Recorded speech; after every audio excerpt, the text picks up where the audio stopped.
할렐루야. 오늘 말씀 에베소서 4장부터 오늘 말씀을 나누도록 하겠습니다. 자, 4장. 그러므로 주 안에서 갇힌 내가 너희를 권하노니. 바울이 옥중 서신을 쓰고 있습니다. 그래서 갇혀있는 그 감옥 안에서 성도들, 에베소 교회 성도들을 향해서 권면하는데, 너희가 부르심을 받은 일에 합당하게 행하라. 자, 부르심을 받은 일에 합당하게 행하라.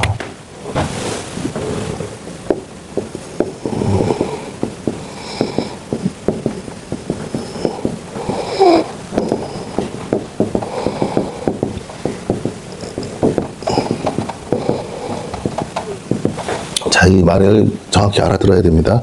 부르심을 받은 일에 합당하게 행하라. 여기서 말하는 부르심은 우리가 말하는 어떤 직분도 있겠으나 그걸 얘기하는 게 아니고, 그 부르심을 받은 그 부르심이 뭐냐는 거예요. 그 부르심. 부르심은 바로 우리가 뭐로? 그리스도의 몸인 교회로 부르심을 받았다는 것입니다. 그리스도의 몸인 교회로 부르심을 받았다. 이게 우리의 부르심이에요.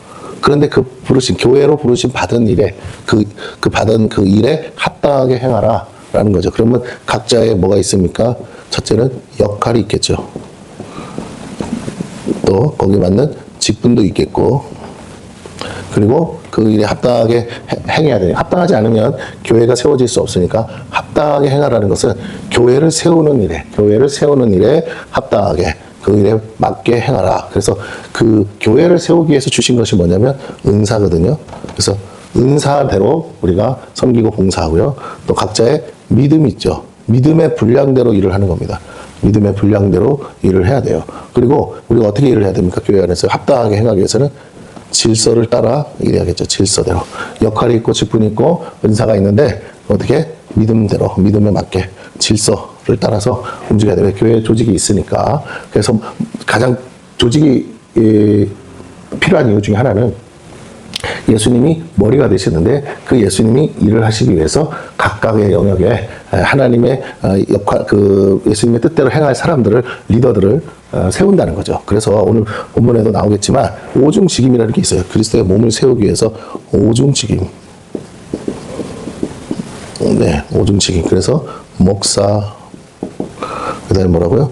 교사, 또 우리가 잘 아는 사도, 선지자, 또 복음 전도자, 이렇게 해서 오중직임이 있어요. 목표는 하나입니다.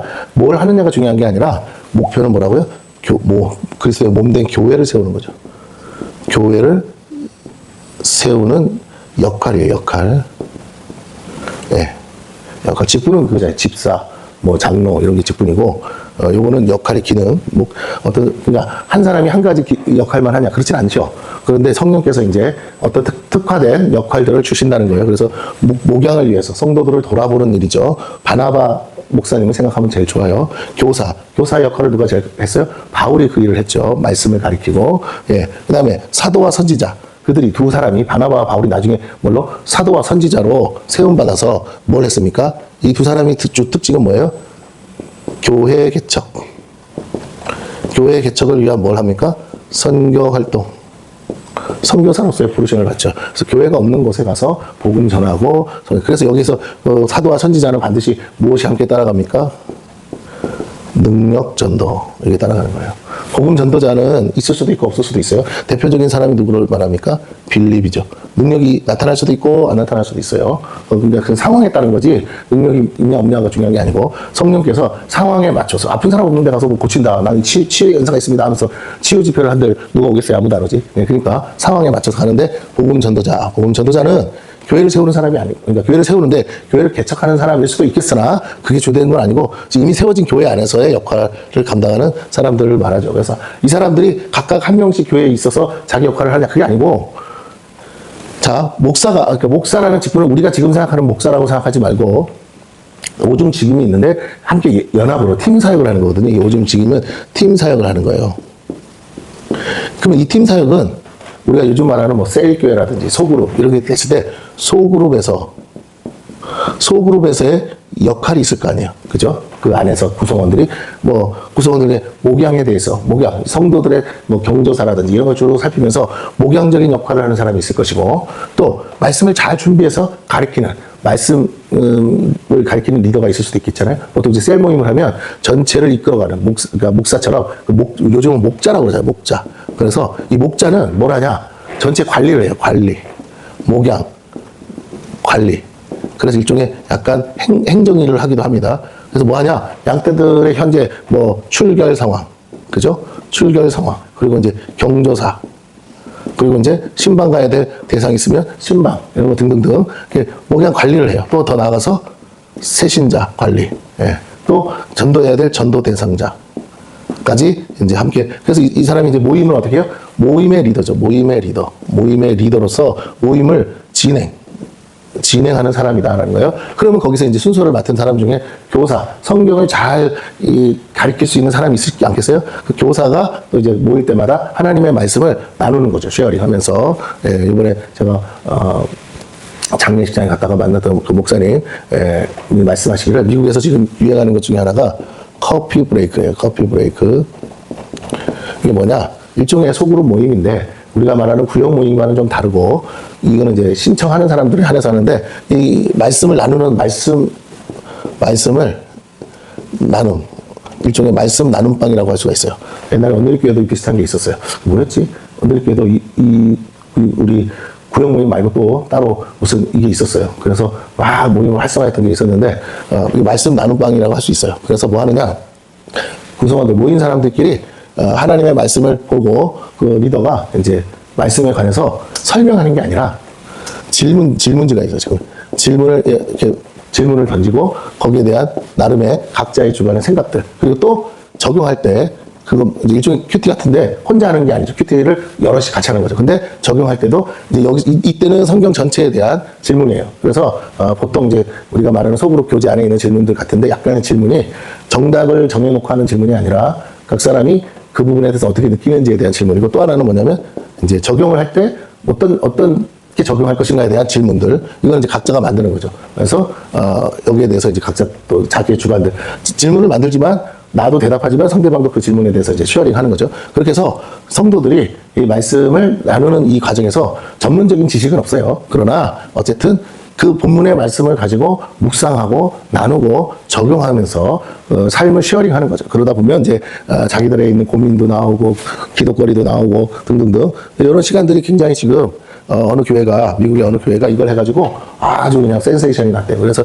그걸 배워가지고 이제 도입을 하셨는데, 지금 본 당신 교회들도 지금 막 사람들이 서로 막 하겠다고 막 1기, 2기 막 이렇게 하면서 계속 몰려온다고 합니다. 이런 이제 사모님이 원래는 목사님이 이제 배워가지고 와서 시작했다가 이상하게 잘 안 되는 것 같아서 사모님 보고 하라고 그랬는데 사모님이 했으니 아주 대박이 난 거예요. 왜냐하면 이제 목사님들의 특유의 정답을 주고 싶은 강한 욕구가 있거든요. 정답을 주면 안 되는 거야, 이건요. 이건 성경 공부가 아니라서 정답을 유출하는 게 아니라 성도들이 이 말씀을 나누고 묵상하는데 참여하는 거예요. 그러니까 초신자도 있고 여러 사람이 있는데 정답이 있는 게 아니라 그냥 각자 느낀 대로 말하는 거예요. 거기에는 뭐 질문도 있을 수 있고 자기가 생각하는 어떤 것들을 자유롭게 나누는 겁니다. 어쨌든 요즘은 좀 이런 게 굉장히 부흥이 된다고 해요.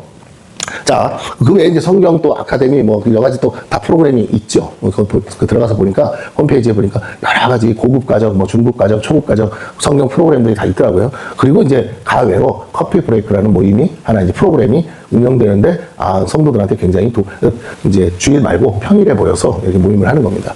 이제 좀 여유 있는 사람들한테 이제 좀 가능한 일이긴 한데 어쨌든 근데 이제 막 소문 나니까 타 교회에서들 온대요. 타 교회 사모님도 오고 목사님도 와서 같이 교제하면서 어떻게 하는가 보고. 그래서 이 목사님은 그걸 이제 목회에 접목을 해가지고 당신 설교를 딱 이제 뭐 느헤미야면 느헤미야를 한 8주 정도 나눠가지고 설교 본문을 다 정해서 만들어 놓고 그걸 다 게시를 한대요. 그리고는 교재를 만든대, 교재를 만들어서 8주짜리 교재, 그 아까 말한 성경 공부부터 시작해서 쉐어링 할 수 있는 그거를 다 쭉 만들어서 이제 게시를 하는 거죠. 그랬더니 성도들이 되게 좋아한다 그래요. 왜? 다음 주에 무슨 설교할지 이미 알고 있으니까. 그런 의미에서 성도들이 이제 막 좀 준비돼서 온다는 거죠.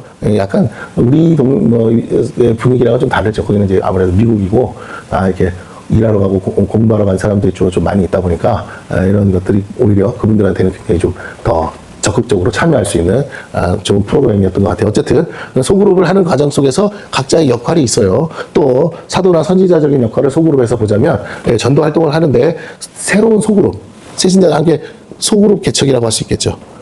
우리가 이제 이거 뭐라고 합니까? 늘어나면 소위 분리 개척이라고 그러죠. 숫자가 이제 뭐 5명에서 시작했다가 10명, 12명 되면 나눠야죠. 그때 이제 또 이렇게 앞서 나가서 나눌 수 있는 사람, 또 아니면 이런 거 있죠. 내가 이렇게 하면서 보통 셀에서 하는 건데 나는 여기 멤버야. 근데 내가 또 하나의 소그룹을 만들고 싶어. 그렇게 나가서 내가 또 사람들을 모아서 교회는 안 나와. 이 사람들은 교회는 안 나오는데 내가 뭐 대여섯 명 아는 사람들 모아서 아까 말한 커피 브레이크처럼 그 모임을 또 하나 만드는 거예요. 그래가지고 그게 이제 나중에 잘 돼서 교회 안으로 전도하는 셀 모임에서 다 이제 나오는 겁니다. 이게 뭐 없는 건 아닌데 어쨌든 그렇게 해서 성경을 가지고 만든 거니까 그래서 사도와 선지자적인 역할을 하는 거. 또 이제 이 모임 안에서 주로 사도와 선지자들은 어떤 영역을 갖냐면 계시의 영역을 갖잖아요.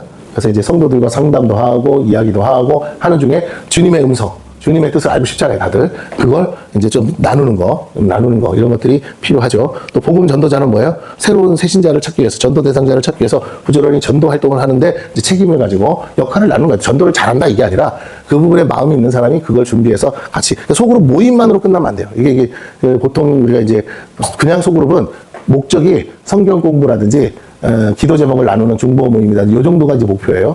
그리고 성도의 관리 차원에서 하는 건데 셀 모임은 좀 달라. 셀은 그 셀 하나가 교회라는 개념을 갖고 있기 때문에 좀 더 성경적이에요. 그럼 뭐 하느냐? 셀 모임을 가진 다음에 전도해야 될 대상자를 다 같이 찾아가거나 또는 그 전도 대상자를 어떻게 전도할지를 서로 모여서 계획하고 의논해서 내가 커피숍에서 불러낼 테니까 만나서 자연스럽게. 이거 이제 사실은 원래 교회가 잘해야 되는데 누가 잘했어요? 신천지가 이런 거 베껴가지고 이제 막 써먹어서 사람들 많이 미혹하긴 했는데 어쨌든 여러 가지 전도 방법들이 있지만 소그룹 전도 방법이 있죠. 그래서 뭐 우리가 잘 아는 열린 모임 이런 거 들어봤잖아요. 열린 모임을 만들어서 전도하는 이렇게 소그룹을 작은 교회 단위로 생각해서 두세 사람이 내 이름으로 모인 것을 함께 하신다고 그랬으니까 그렇게 해서 이제 많은 오중직임이라는 게 있다라는. 그래서 궁극적으로 부르심을 받은 일에 합당하게 행하는 것은 뭐다? 주님의 몸된 교회를 세워가는 것이다.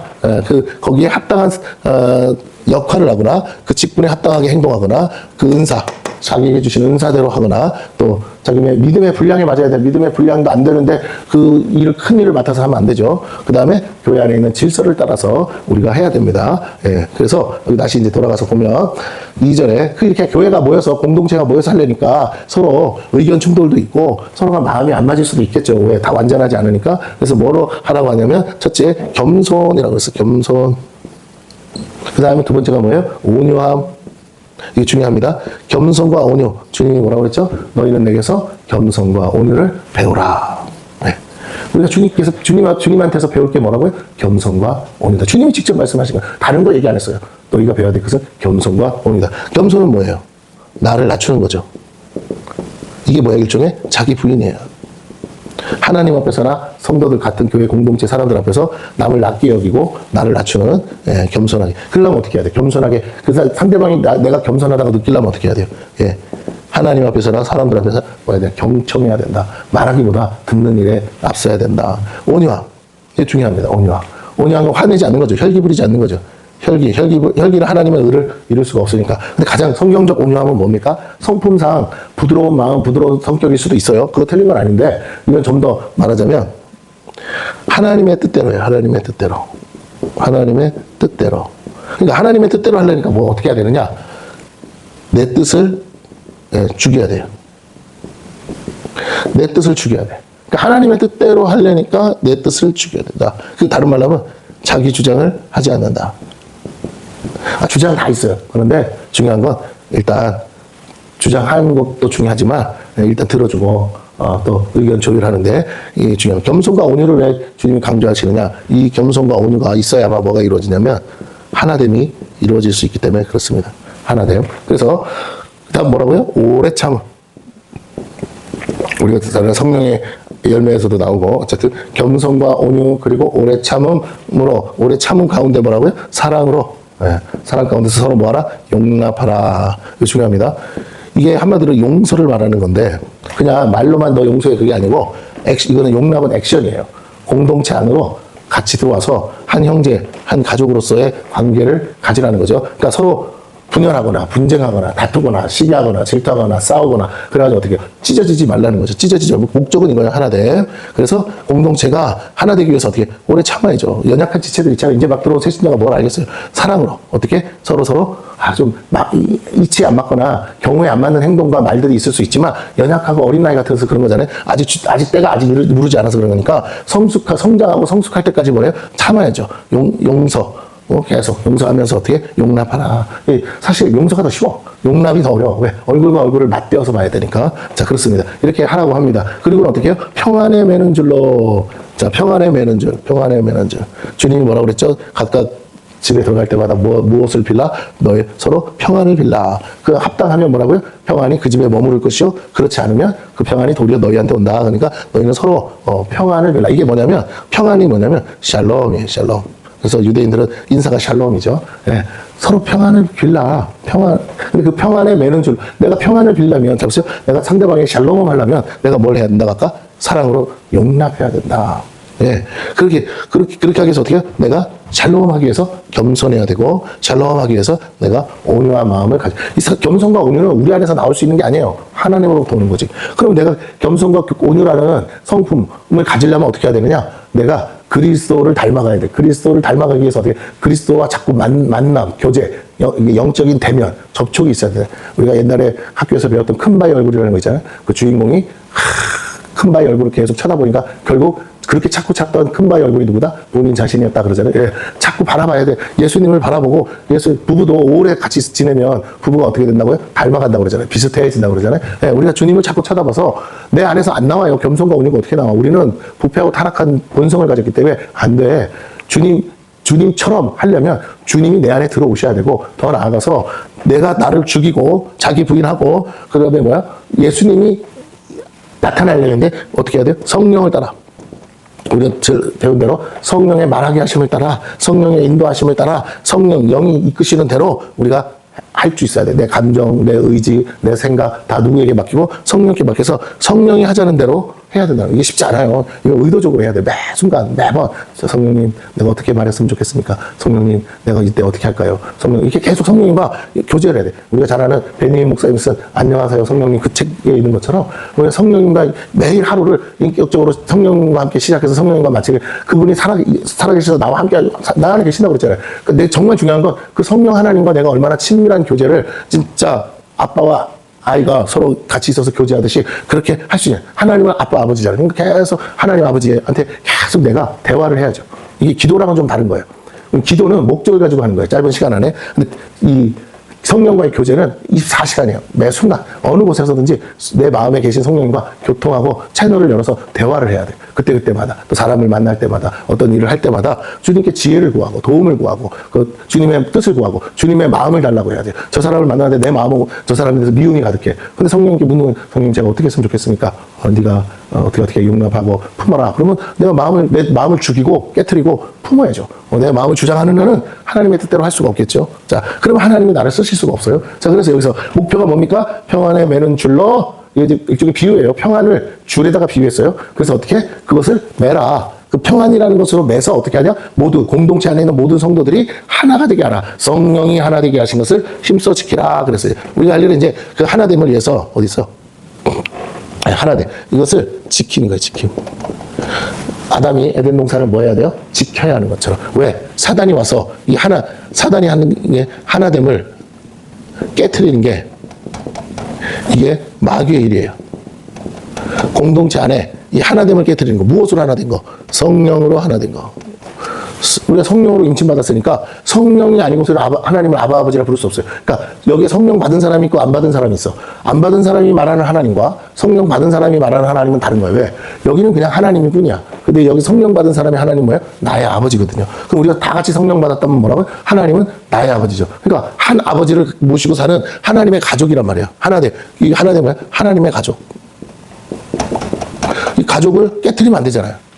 그러면 아비 대신 우리 하나님이 얼마나 마음 아프시 그리스도의 몸을 찢으면 안 되잖아요. 그러니까 이 하나님을 유지하는 게, 이 하나님을 유지하려니까 방법은 하나밖에 없어요. 나를 쳐서 복종시키는 거야. 왜? 내가 내 주장하지 않고 오래 참고 사랑 안에서 용납하는 것이 하나됨의 키포인트인데, 그러려면 서로 용서해야 되고, 그렇게 어떻게 해요? 그러려면 정말 아니오시다는 사람과의 만남을 겸손과 온유로 자꾸 나를 쳐서 복종시켜서 만나야 되니까 쉽지 않죠. 결론은 뭐야?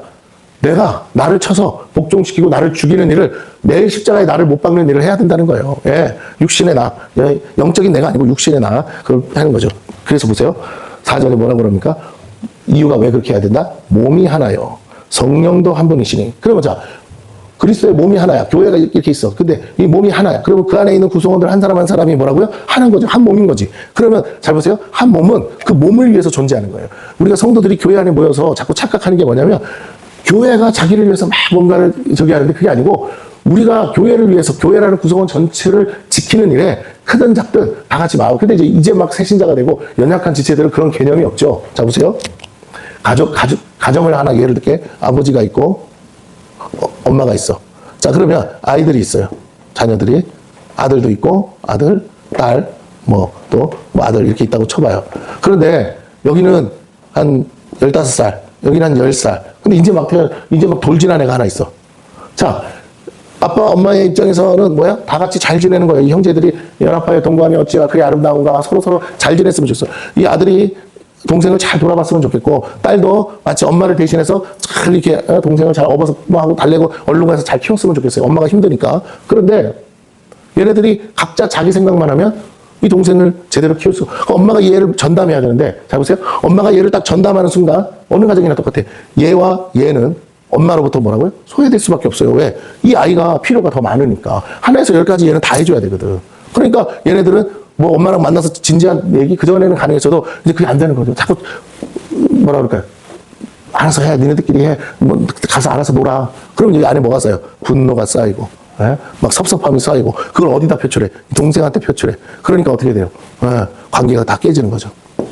근데 엄마는 또 얘가 막 저기 하면 어떻게 해요? 아들 딸한테 막 화풀이 하죠. 너희 그거밖에 안 되냐 그러면서 철 들기 전까지는 못 깨닫는 거죠. 자, 어쨌든 그래서 그럼 아름다운 가정은 어떠냐? 이 부분에 있어서 각자의 역할을 잘해서 서로가 서로에게 좋은 시너지를 주고 섬기고, 그러려면 어떻게 해요? 자기 자신을 죽여야죠. 그래서 내가 받고 싶은 사랑 있지만, 엄마한테 받고 싶은 사랑 있지만, 내가 그러려면 어떻게 해야 돼? 엄마의 일을 내가 어떻게 해요? 거들어 줘야죠. 그래야 엄마가 나한테 신경을 쓰지 않겠어요. 고마워서라도 신경 쓰죠. 고마워서라도. 아빠가 뭐예요? 나몰라라 하면 안 되죠. 이럴 때일수록 다른 애들이랑 놀아주든지, 이 애를 맡아주든지, 뭔가 해야 되지 않겠어요? 예, 가족 구성원이 하나 돼서 각자의 좀 역할을 분담해서 서로가, 이걸 뭐라고 해요? 서로가 짐을 져줄 때, 서로의 짐을 져줄 때 어떻게 된다? 우리 모두가 하나 될 수 있다. 예, 그러면 이제 이 작은 애도 크다 보면 어떻게 해요? 그런 가정에서 크다 보면 어떻게 해요?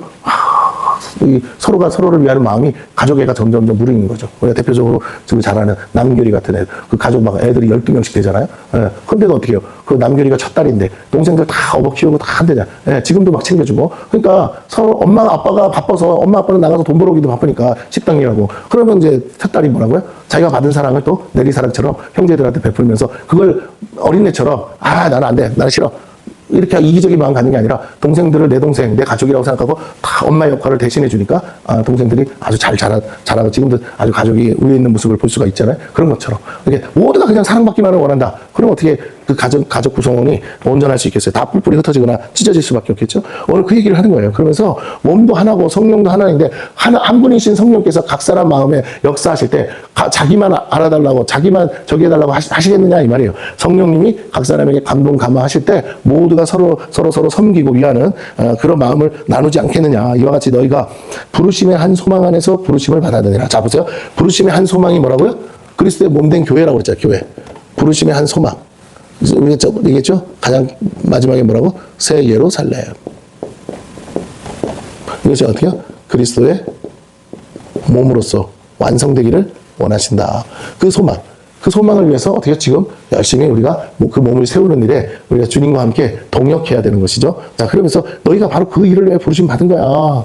너만을 위해서가 아니야. 라는 거예요. 그러면서 똑같은 말을 또 반복합니다. 주도 한 분이시오. 그렇죠. 예수님 한 분이시오. 우리의 신앙의 대상되는 예수님도 한 분이시고, 믿음도 하나요, 세례도 하나요.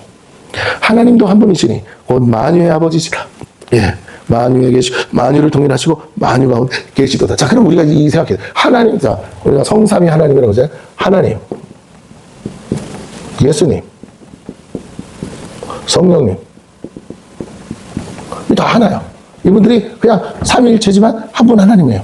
각각 위격은 다르지만 나눠질 수 없는 분들, 분리되지 않는 분들이라고. 생각도 같고 모든 게 같아. 그 안에서 우리의 믿음. 이 믿음이 뭐라고요? 신앙 고백이란 말이에요. 교회 공동체가 이 신앙 고백이 같아야죠. 네가 믿는 하나님이랑 내가 믿는 하나님이 다르면 안 되잖아요. 그 얘기를 하는 거예요. 그러면서 뭐라고요?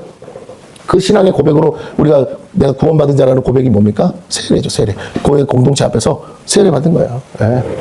그러므로 우리가 그리스도 안에서 하나가 되었는데 왜 이것들을 깨트리려고 하냐? 누가? 마귀가 어떻게 들어와서?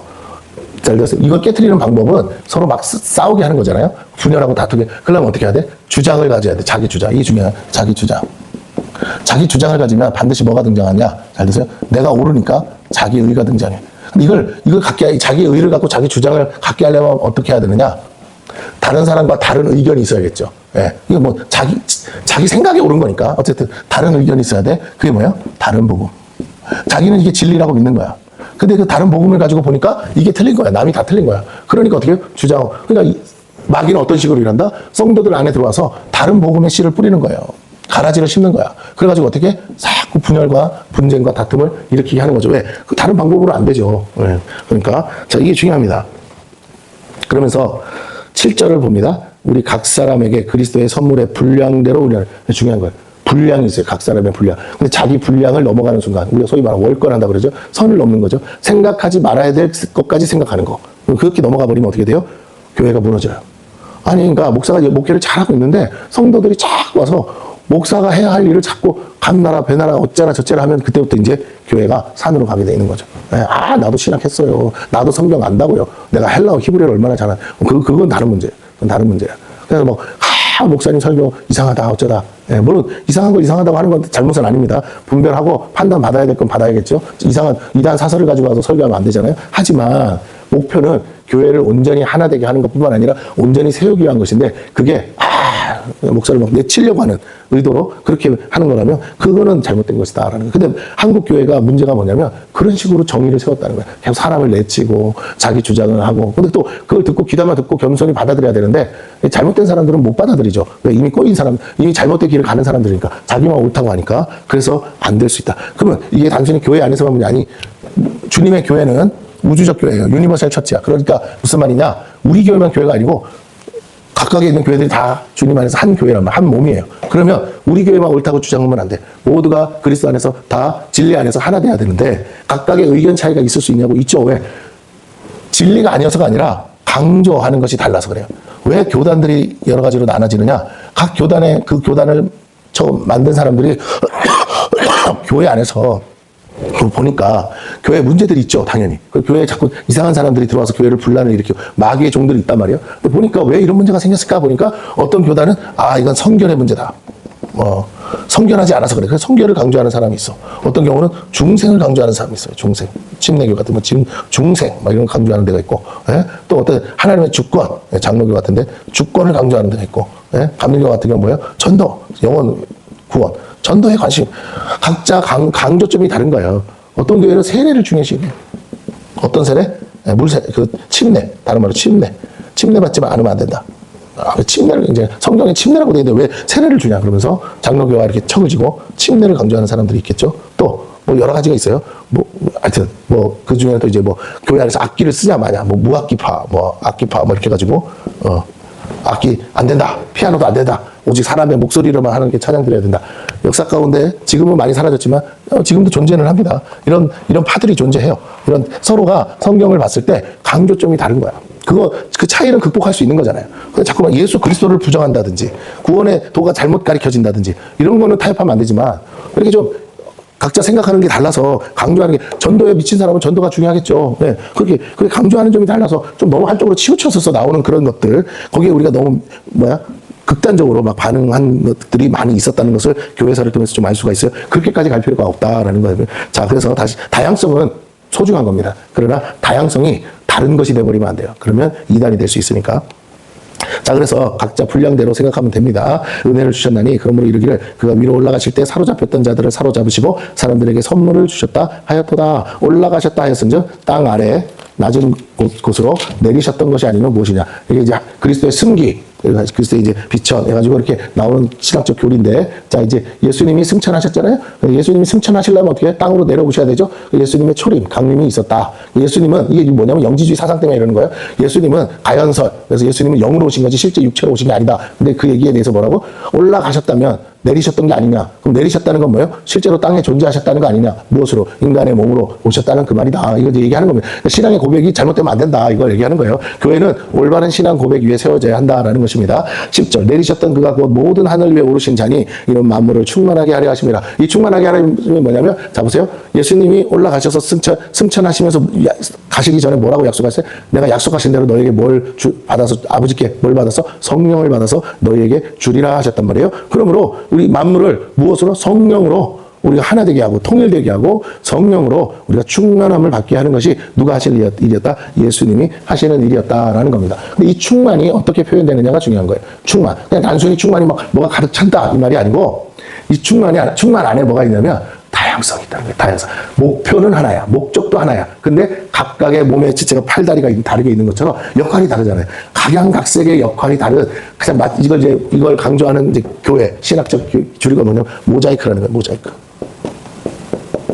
교회 안에 각양각색의 색깔이 다른 사람들이 있는데, 이걸 예수님을 중심으로 어떻게 해요? 막 퍼즐을 맞듯이 뭐 이렇게 맞춰서 하면 이 형상이 뭘로 나온다? 예수의 형상으로 드러난다. 그래서 교회는 예수의 형상을 드러내야 되는데, 자세히 보면 뭐야? 다 제각각이야. 그런데 멀리서 보면 뭐가 보여? 교회를 이렇게 밖에서 바라보면 예수님이 보이는 거. 그러니까 교회가 모자이크 교회라고 하거든요. 이 목표가, 지향점이 뭐예요? 각양은사와 다양한 재능을 가진 사람들이 모여서, 그래서 한 가지 목적, 예수 그리스도를 드러내기 위해서, 빛과 소금으로 예수 그리스도를 드러내기 위해서 증거하기 위해서 교회 전체가 이렇게 이제 모자이크로서의 역할을 감당한다라는 것을 강조하는 그런 이제 무브먼트가 있었어요. 그리고 지금도 그 교회가 있고요. 자, 그래서 우리가 그러니까 모든 교회가 똑같이 획일화되면 안 된다는 거죠. 어떤 교회는 이렇게도 하고 어떤 교회는 이렇게도 하지만 궁극적으로 그 교회가 다 모여서 보면 뭐야? 예수님을 나타내는 거다. 그러니까 예수님의 눈을 드러내는 교회가 있고, 예수님의 코를 드러내는 교회가 있고, 예수님의 귀를 드러내는 교회가 있어. 그래서 모양은 서로 달라.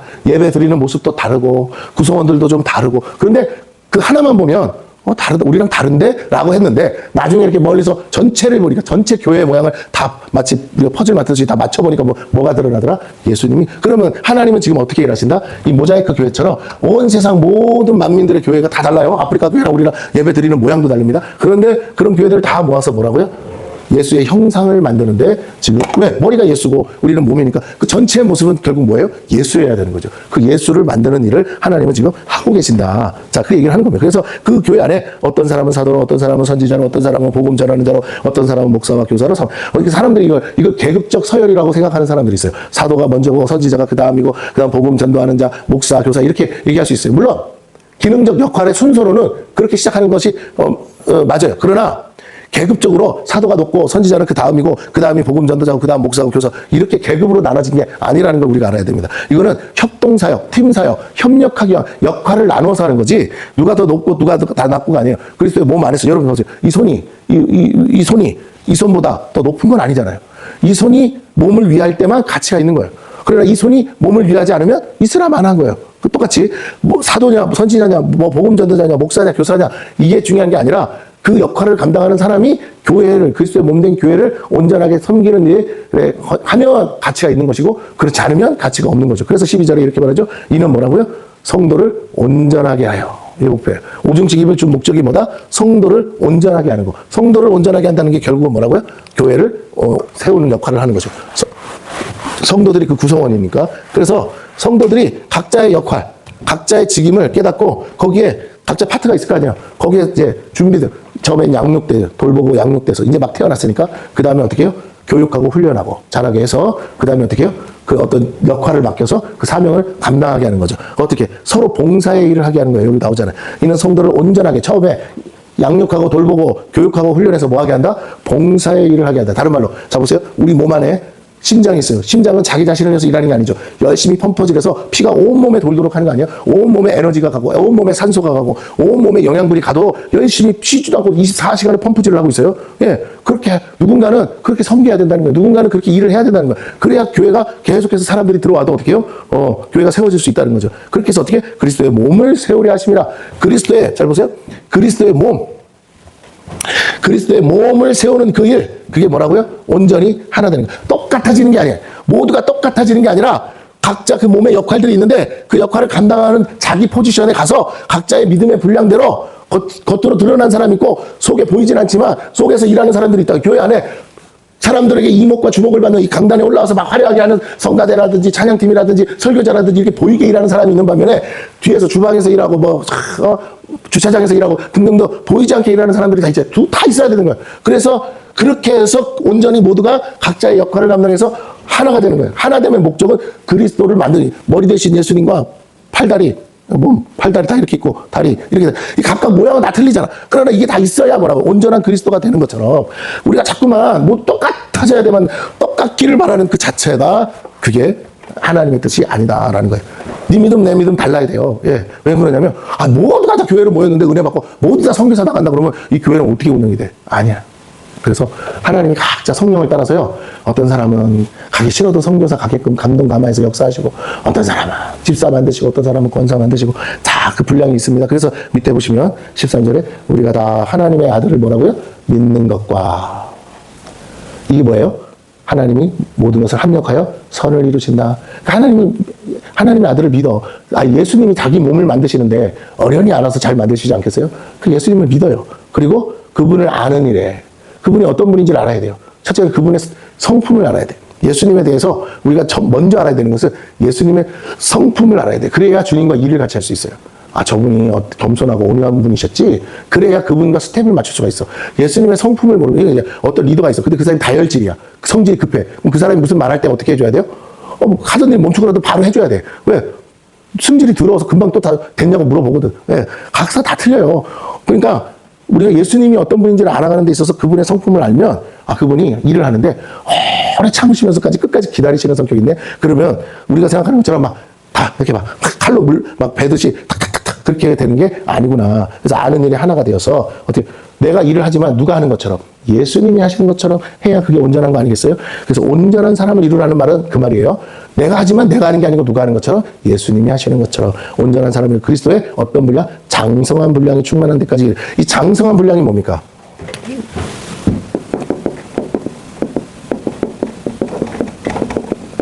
그리스도의 장성함. 예수님도 아기로 태어나셨다가 성장했잖아요. 그리고 나중에 이제 성장해서 뭐에 들어갑니까? 공생애에 들어가죠. 이게 장성한 분량. 자기를 위해서 그 전까지 살다가 30세 전까지는 그러다가 이제 30세가 딱 되는 순간 뭐라고요? 하나님 아버지를 위해서 그분이 내게 주신 사명을 위해서 사는 거. 이게 사명자의 삶인 거예요. 나 개인을 위한 삶이 아니라 내가 사나 죽으나 주를 위해 살겠다. 사명자로 사는 거. 이게 장성한 분량이에요. 아니 공무원으로 했으면 국민들을 위해서 일하는 거지. 당신 월급 더 많이 받으려고 일하는 게 아니잖아요. 그런 것처럼 사명감이 없는 일들은 하면 안 되죠. 경찰관이, 소방관이, 의사가 사명감 없이 돈만 바라보고 하면 그거는 완전히 사꾼이나 똑같죠. 목사도 마찬가지고. 네. 돈을 많이 받든 적게 받든 뭐 때문에 그 일의 가치 때문에 그리스도의 몸을 이루기 위해서 장성한 분량을 이루기 위해서 우리는 같은 예수님과 같은 그 예수님이 하셨던 그 일을 우리가 위임받아서 하는 제자니까 그 사명자로서 우리가 살아요. 내가 지금 그 사명을 감당할 만한 사명자냐 아니냐는 간단해. 내가 사명에 집중하고 사는가 아니면 나는 내 자신에게만 집중하고 사는가 그걸 깨달으면 되죠. 내가 지금 목사님 내가 지금 사명 감당할 여유가 없어요. 시간도 없고. 그럼 사명을 내려놔야 돼. 내려놓는 게 죄가 아니라 감당치 못할 때 내려놔야죠. 네, 괜히 억지로 하다가 잘못될 수 있어요. 자, 그래서 14절에 보니까 이렇게 말하죠. 그렇게 장성한 분량까지 이르러서 어떻게 해야 되느냐?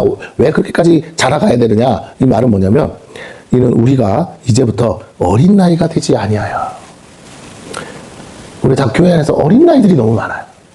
자꾸 어린 나이가 어린 나이로 있는 게 죄라는 게 아니라 너무 많은 어린 나이 때문에 이 장성한 일꾼들이 없는 거예요. 성장하고 성숙한 아비들이 없고 어미들이 없으니까 일을 할 수가 없는 거예요. 자, 그래서 영적 어린아이가 되지 않아야 돼. 그럼 어떻게 해야 되냐? 되지 않아요. 사람의 속임수.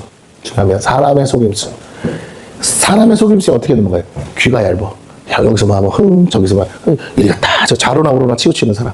그러니까 사람의 속임수에 안 빠지려면 어떻게 해야 되냐. 내가 진리 안에서 바로 서야죠. 그러니까 충분히 뭐 해야 됩니까? 내가 하나님의 말씀을 묵상하고 그 하나님의 말씀에 뿌리를 내려서 내가 견고하게 서야 되는데 내가 자꾸 헷가닥 한다고요. 여기서 말하는 거, 그 말도 일리가 있어. 저기서 말하면 그 말도 오히려 사람들을 올바른 길로 인도할 기준이 없는 거야, 내 안에. 그러면 안 된다는 거죠. 우리가 말씀 위에 바로 서야죠. 그래서 사람의 속임수와 간사한 유혹에 빠져 온갖 교훈의 풍조에 밀려, 이게 그 말이에요. 온갖 교훈의 풍조. 다른 복음, 이단 사설, 지금 막 떠들어대는 막 온갖 이상한 음모론, 막 뭐 종말팔이, 막 별로 이렇게 유튜브에 지금 참고를 하거든요.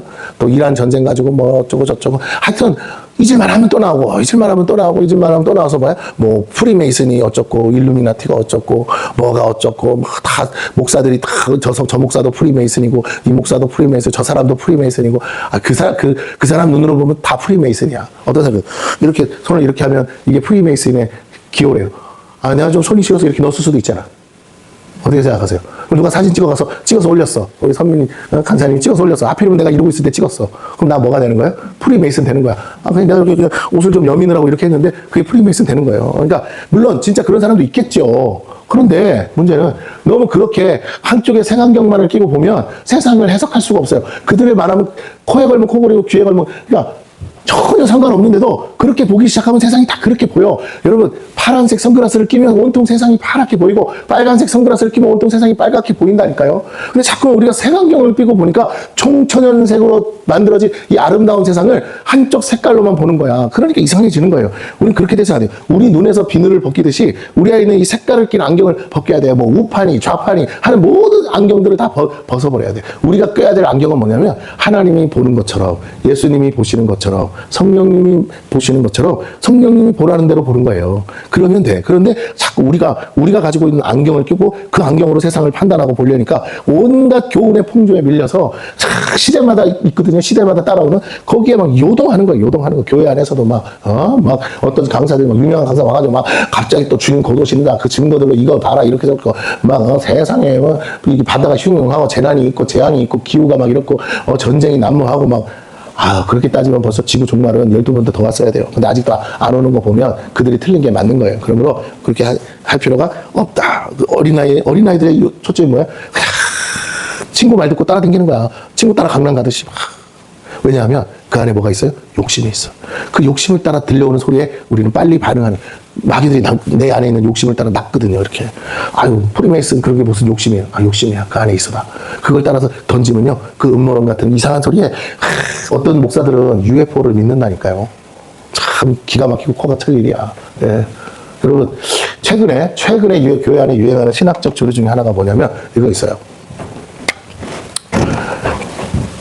하나님이 세상을 창조하신 것을 부정하진 않아. 창조론을 강조하는데 원천적으로 무에서 유로 하나님이 처음부터 확 이렇게 만들었다라는 우리가 기존에 알고 있던 창조론이 아니고 소위 말하는 진화론적 창조론이라는 게 있어요. 이 진화론적 창조론이 요새 교회 안에 확 퍼지고 있단 말이에요.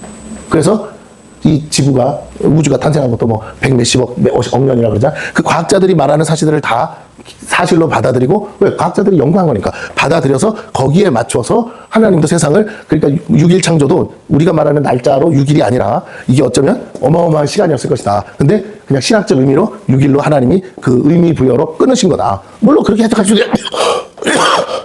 있어요. 왜냐하면 그 요미라는 히브리어 날이 24시간만을 말하는 개념으로 해석되지 않을 수도 있기 때문에 그래요. 그러나 어쨌든 중요한 것은 그렇게 해석해서 가다 보면 문제는 시작은 좋은 의도였을지 몰라. 왜? 너무 교회의 어떤 메시지가 세상과 너무 괴리가 크니까 믿음으로 다 받아들이기에는 과학적인 사실을 믿는 사람들 입장에서는 도저히 그걸 믿음으로, 그 완전 이거는 뭐죠? 그냥 종교적 신비죠. 신화야, 신화. 신화로밖에는 받아들이지 않으니까 좀 타협을 한 거죠. 그래서 진화론적 창조론이라는 거 들고 와서 이건 뭐냐면 이제 과학적 사실, 증명된 과학적 사실을 성경에다가 접목을 하는 거예요. 성경이 과학책은 아니에요. 근데 접목하는. 근데 문제는 뭐냐면 갈수록 연구해서 갈수록 어떤 문제가 생기느냐.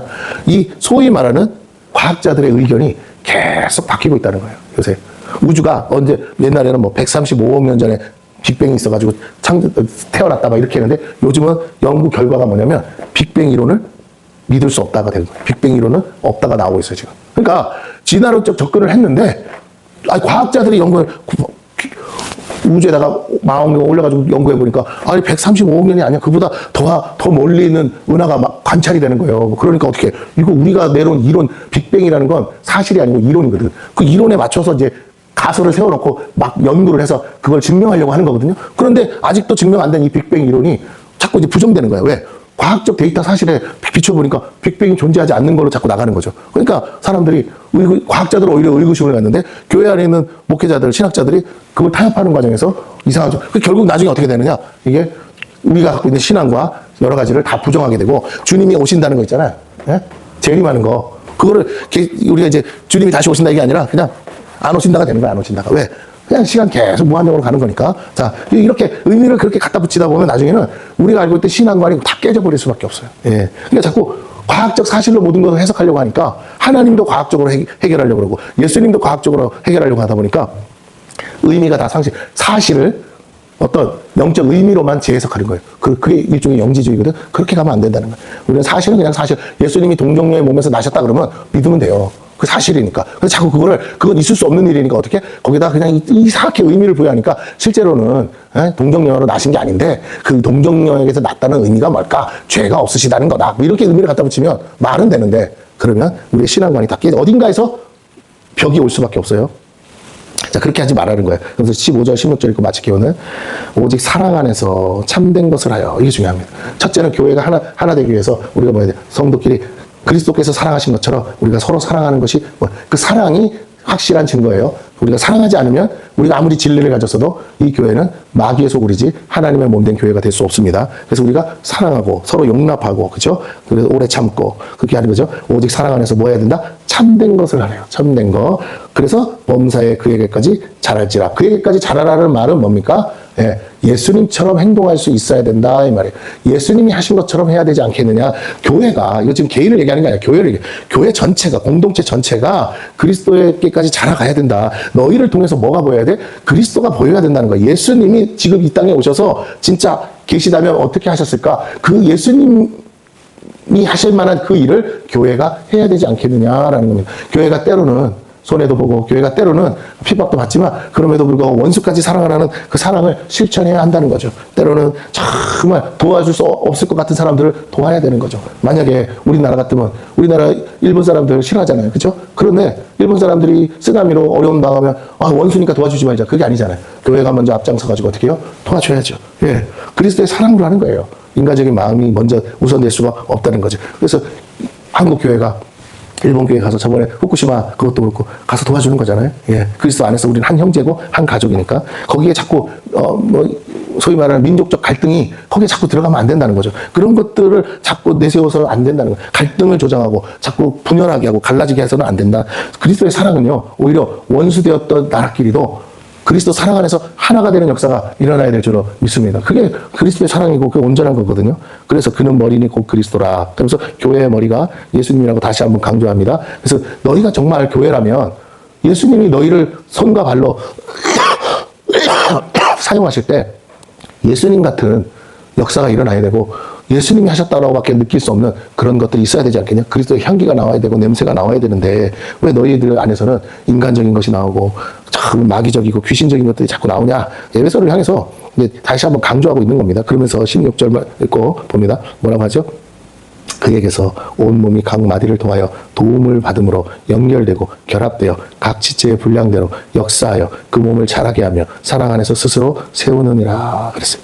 자, 이게 참 말이 어렵죠. 문장을 다 합쳐서 한 번에 설명하니까 그에게서, 예수님에게서 온 몸이, 예수님 앞에 머리라고 그랬잖아. 그 머리에게서 온 몸이 각 마디를 통하여 서로 도움받아서 어떻게 해요? 연결된다. 우리가 다 하나, 우리가 딱 각각이 아니라 뭐라고요? 그리스도 안에서 다 연결되어서 하나다라는 표현이죠. 그리고 결합된대요. 예, 연결되고 결합되어서 각 지체의 분량대로, 팔은 팔대로, 다리는 다리대로 기능이 다르잖아요. 그 분량대로 역사해요. 역사한다는 건 움직인다는 거거든요. 그래서 어떻게 그 몸을 잘하게, 그러니까 우리가 처음엔 작아. 그러나 점점 시간이 지날수록 성장하는 것을 말하고 있습니다. 교회가 그렇게 성장해 가야 된다는 거예요. 각 그 역할들을 감당할 수 있어야 된다는 겁니다. 그렇게 잘하게 하며 사랑 안에서, 이 몸이 다 각자가 서로가 미워하면 어떻게 몸이 유기적으로 움직이겠어요? 사랑 안에서 스스로 세운다. 이 말은 뭐냐면, 이게 잘 알아야 돼. 사랑 안에서 스스로 세운다는 게 뭐야? 전제가 사랑이잖아. 그러면 스스로 세운다. 몸이 몸을 어떻게 세우느냐라는 거예요. 그게 뭐냐면 각각이 자기를 위하지 않는 거예요. 다른 말로 하면 뭐라고요? 서로를 섬기는 거예요. 섬김. 네. 발 자신만을 위해서 하는 게 아니라 몸 전체를 어딘가로 움직이기 위해서 뭐 하는 거예요? 가는 거예요. 근데 어디를 디뎌? 땅바닥을 디뎌. 땅바닥에 가시가 있을 수도 있고, 뭐 오만한 돌덩이가 있을 수도 있고, 그 고통을 참으면서도 발은 온몸에 체중을 실어서 뭐야? 가는 거예요. 관절도 그 체중을 실어서. 팔은 뭔가를 집어 올리고, 몸의 유익을 위해서 팔은 일을 하거든요. 눈은 방향을 설정해주고, 귀는 소리를 듣고, 입은 말을 하고, 예, 각각 자기 자신만을 위한 게 아니라 몸 전체를 위해서 섬기는 거예요.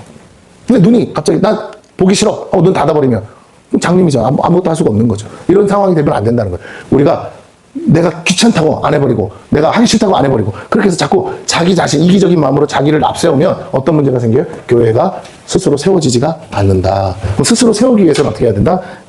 사랑이 필요한데 어떤 사랑? 서로를 용납하고 섬기는 사랑. 그러니까 내가 나를 위해서 사는 게 아니죠.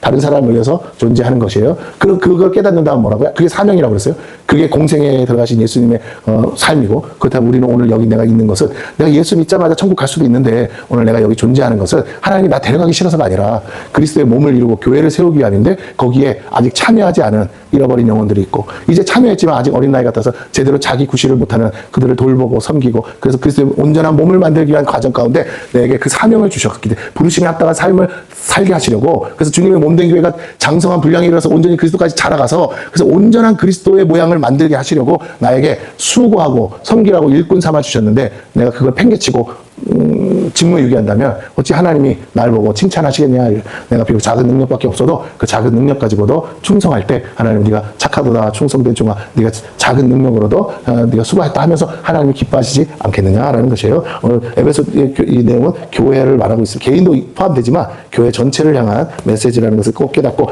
나 하나만을 위한 신앙생활에서 벗어나서 모두를 위한 신앙생활을 해야 될 줄로 믿습니다. 성숙한 사람은 자기만 생각하지 않겠죠.